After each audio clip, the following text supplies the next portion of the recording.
Dahil sa kung mo ikaw ay retired Chief Justice ka, nakapagbigay ka na ng opinion mo, okay na yun. Maaari kang magpahayag ng opinion mo, pero hindi sa paraan na maaari mong alugin yung pundasyon ng isang institusyon. Tama. Hindi po niya matanggap ang desisyon ng majority ng kataas-taasang hukuman.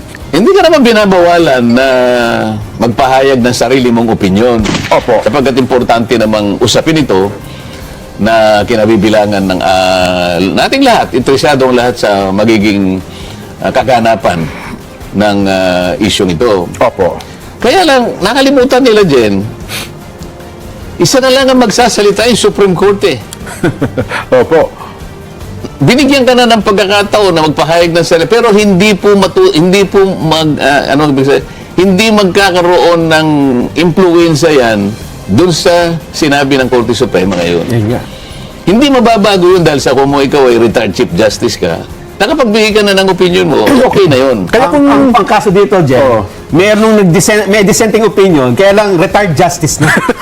Yun ang dapat napakaingatan natin.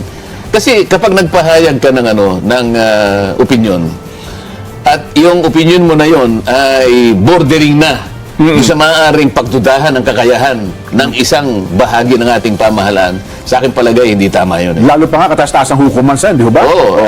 Sa lahat, may pananagutan lahat ng mamamayan na panatilihin na matatag ang mga institusyon natin. Kasi naman, ako, meron na kasi mga taong nagpapalakas ng loob na, no? Dati po, retired associate justice, taga-Supreme Court po sa dati, na kung ano-anong kinakatuan. Sabi nga namin ni Nelson, sige, tanggapin na natin, halimbawa, hindi sa retired. At halimbawa, nandun siya, miyembro siya ng Korte Suprema ngayon. Bumoto siya ng kontra doon sa kung sila 13 o 14 man, hindi pa rin maninaig yung kanyang gusto, di ba, Sen? Kung isa lamang siya sa tumutol at 14 pa rin wala nga kumontra, unanimous nga. Itong ngayon walang kumontra, unanimous. Merong hindi bumoto, hindi ko alam kung ano yung dahilan. Opo. Kung isa naman wala dito, kaya dalawa yung wala. Kaya lang kahit hindi ka bumoto, basta nandun ka, o kaya nag-participate siya kahit nasumlang, Opo. pwede siyang mag-file ng dissenting opinion. Ayun, opo. So, ibig sabihin, hindi siya magiging unanimous kasi nag-file siya. May dissenting opinion. Pag hindi ka nag-file, unanimous pa rin yun. Ayun. Kaya kung... ang pangkaso dito, Jen, may dissenting opinion, kaya lang retired justice na. Yun ang pinag-iimutok na marami. Pasensya na po kayo, retired associate justice na po, nag-dissenting opinion, na hindi po niya matanggap ang desisyon ng majority ng kataas-taasang hukuman. Alam mo, Jen, Opo. siyempre, may magre-retire Opo naman. Kasi merong retirable age naman sa ating kataas-taasang hukuman. Yung High Court natin, parang hanggang 70 yata, Jen, ano? Apa. Kung tama ako. So, pagka magse-70 ka na, sayang mo sa gusto, ikaw ay Retire. magre-retire. Di ba? Ngayon, hindi ka naman binabawalan na magpahayag ng sarili mong opinyon.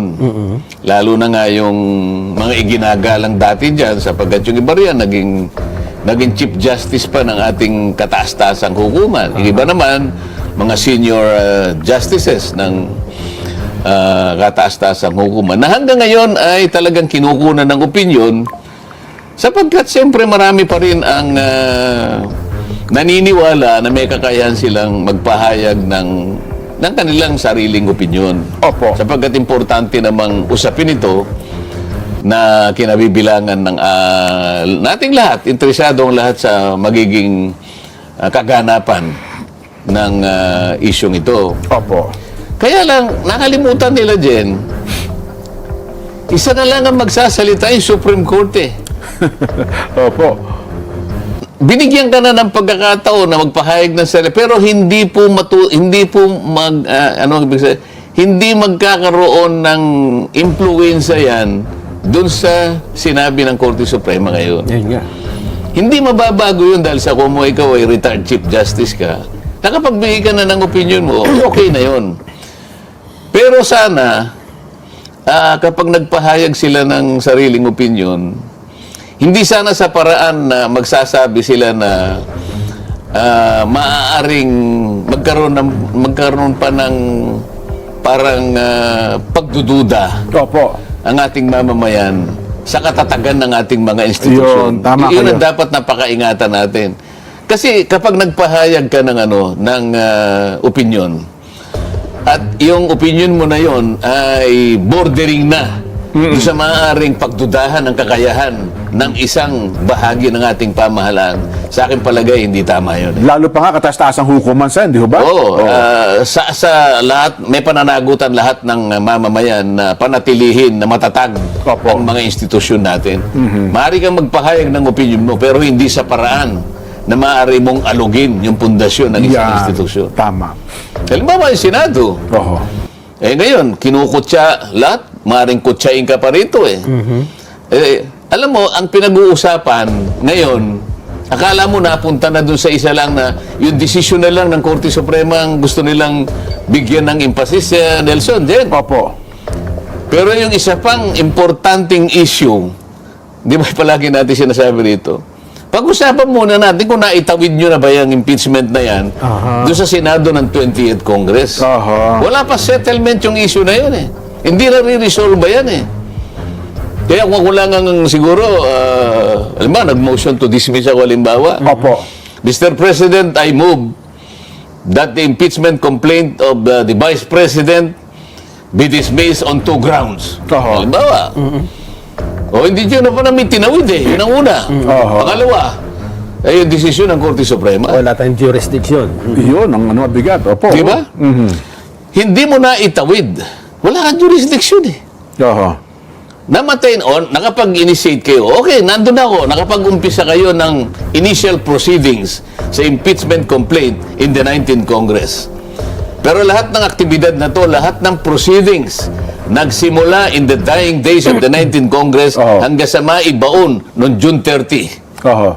this year. Tapos. May sino magsasabi sa akin ngayon, hindi ka niya namatay.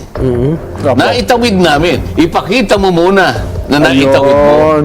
Huwag niyong kakalimutan, meron pang isang issue. Opo. Kaso nga pag ito nang pinagtutulungan namin na desisyonan, yun lamang ng Korte Suprema na gusto nilang ituloy. Kagaya na yung apat na Opo. resolusyon na sinasabi mo, apat na pumirma sa resolusyon. Di parang nakakalimutan na naitawid na pala. O hindi. Yun muna yung unang issue. Yun muna yung unang issue. Oo. Kasi, Parang nako-cover up eh. yun na nga po. Ang sabi nila kasi Nelson, Sen, para daw magkasintahan eh. Sinagot daw siya ng babae, pero walang closure, bigla naghiwalay. Hindi daw ba pwede magkaroon malaman ng closure? Mag-usapan lang kung talaga ititigil ba o hindi. Yan Yun daw kung, di ba, para mag-isang magkasintahan. Hindi nga magkasintahan yan eh. Awayan nga eh. Ano ba? Engagement na yan nangyari. Ang labo naman ng halimbawa. Oh, gano'n o. Halimbawa. Oo. Kasi nagsimula na raw po yung ano eh. Hindi ka niya sinagot. Binasted ka niya. Nagpipilit ka lang. Gano'n ba? Yun ang tamang Ang halimbawa doon? pagbibigay ng halimbawa doon. Binasted ka. Binigo ka. Hindi ka pala pinaporma, no? Hindi ka pinaporma. Hindi ka nga naka-first base eh. Natapos ka agad eh. Tapos nagkakanap ng closure, hindi pala naging kayo.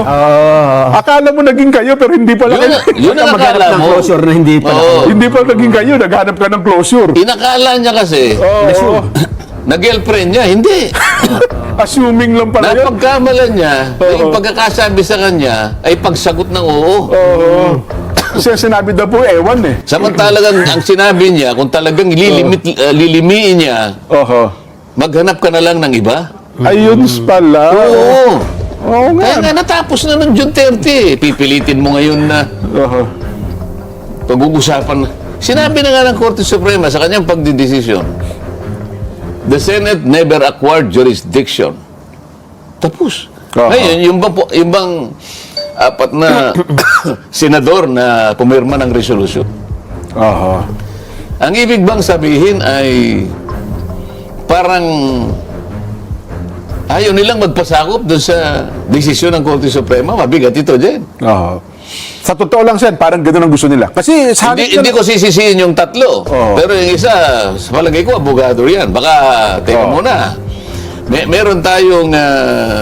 Meron tayong mga canon of ethics and sa mga abogado Isang abogado, opo. na kung ano ang desisyon ng Korte Suprema. Oo. Ano mang pagdidesisyon na ginawa ang Korte Suprema ay nagiging bahagi na ng ating legal system. Ayun. Jurisprudence eh. Article 8 ng Civil Code, basahin mo. Ay, Baka may pananagutan sila dyan. pwede nga po. Balita, pwede silang ano, mapanagot sa parang criminal offense ata yan, no? Isip-isipin mo. Kaya nga minsan may biro ngayon eh. Opo. Ang mabigat ka sa Korte Suprema. Tama man ang desisyon o mali ang desisyon, Ay, opo. nagiging parte na ng kalipunan ng ating mga batas. Ang mga batas natin yan. Wala kang magagawa eh. I-amend mo muna yung Civil Code. Sila ang may karapatan magpasya. Alisin mo yung Article 8 ng Civil Code. Nako.